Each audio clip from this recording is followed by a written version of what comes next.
शक्ति जिला के कलेक्टर ऑफिस में है और एक मामला सामने आया था जो धान डाटा ऑपरेटर का मामला है।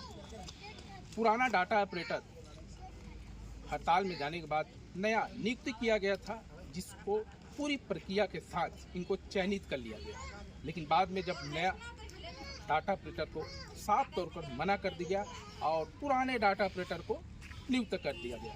ये मामला बहुत गंभीर विषय है। इसी गंभीर विषय को लेकर जो नया जो डाटा ऑपरेटर है वो कलेक्टर ऑफिस आए थे मिलने के लिए और पूरे आक्रोश में है। उनसे बात करते हैं क्या करना चाहते हैं। हाँ जी, आपका शुभ नाम? मेरा नाम दीपक कुमार साहू है जी, मैं ग्राम संघर्ष का रहने वाला हूँ। सर, हम लोग वर्तमान में नव चयनित कंप्यूटर ऑपरेटर हैं, जो शासन प्रशासन के विपरीत समय में धान खरीदी के लिए कंप्यूटर ऑपरेटर पद के लिए हम लोग तैयार थे। और जब पुराने कर्मचारी लोगों का आगमन होना तय हुआ तो हम लोगों को अनदेखा किया गया। हम लोग कौशल परीक्षा के माध्यम से चयनित होकर के कलेक्ट्रेट में 2 दिवसीय प्रशिक्षण लिए थे और हम लोगों को कहाँ पद स्थान मिलेगा इसको देख रहे थे। और हमें कलेक्टर महोदय जी से आश्वासन भी प्राप्त हुआ था कि अगर पुराने कर्मचारी लोगों का आगमन होता है तो आप लोगों को रखा जाएगा। और पुराने कर्मचारी लोगों का आगमन हुआ और हम लोग को अनदेखा किया जा रहा है। अतः शासन प्रशासन से निवेदन है कि हम लोगों को भी सहायक ऑपरेटर के रूप में या मंडी अंदर बहुत सारे काम रहता है उसमें रखने का कृपया करें। यही मेरा शासन प्रशासन से निवेदन है। धन्यवाद। अच्छा, कब का मामला है? कितने महीने?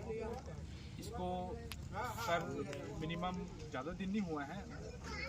15 तारीख को हम लोग का कौशल परीक्षा डीएमओ ऑफिस में कराया गया था।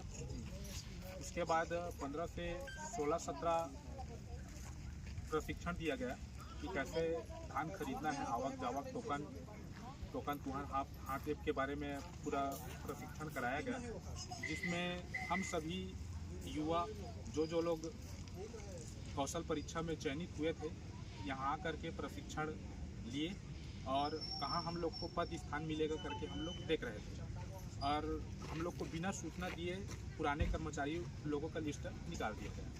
अतः मेरा निवेदन है कि प्रशासन से कि हम लोग को भी सहायक ऑपरेटर के रूप में या मंडी अंदर कुछ भी काम रहता है उसमें हम लोग पढ़े लिखे युवा बेरोजगार युवा हैं, हम लोग को भी रखा जाए, क्योंकि हम लोग शासन की विपरीत परिस्थिति में शासन का साथ देने के लिए तैयार थे। धन्यवाद। अच्छा, कितने लोग थे लगभग?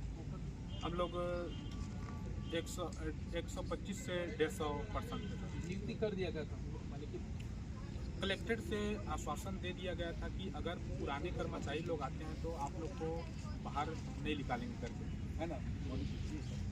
तो हमारे भी जितने भी बेरोजगार युवा हैं वो देख रहे थे कि कहाँ उनके मन में एक तो आस था कि हम लोग को धान खरीदी में एक रोजगार प्राप्त हो जाएगा करके। बाकी शासन प्रशासन के द्वारा हम लोगों को अनदेखा किया गया। अतः आप लोग के माध्यम से, वरिष्ठ पत्रकार लोग के माध्यम से शासन प्रशासन को निवेदन है कि हम लोगों को मंडी के अंदर कोई सा भी पद, जैसे कि सहायक ऑपरेटर या मंडी के अंदर छोटा मोटा और पद रहता है उसमें हम लोग का नियुक्त कराने की कृपा करें। धन्यवाद। कहीं देखा गया है कि वो लोग सोचते हैं रोजगार मिलने के बावजूद भी रोजगार को छीना जा रहा है। कहीं न कहीं लोगों में गुस्सा है, आक्रोश है।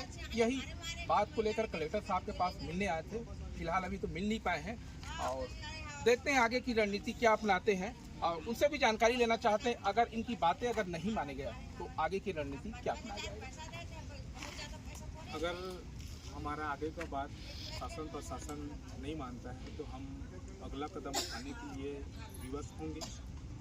और अभी ज्ञापन सौंपने आए थे, हालांकि कलेक्टर महोदय से मुलाकात नहीं हो पाया। अब जानना ये है कि कलेक्टर महोदय जी का जो आश्वासन दिए थे, अब कलेक्टर महोदय जी का रिस्पांस क्या आता है उसको फिर उसके विषय में लेकर के अगला कदम हम सोचेंगे।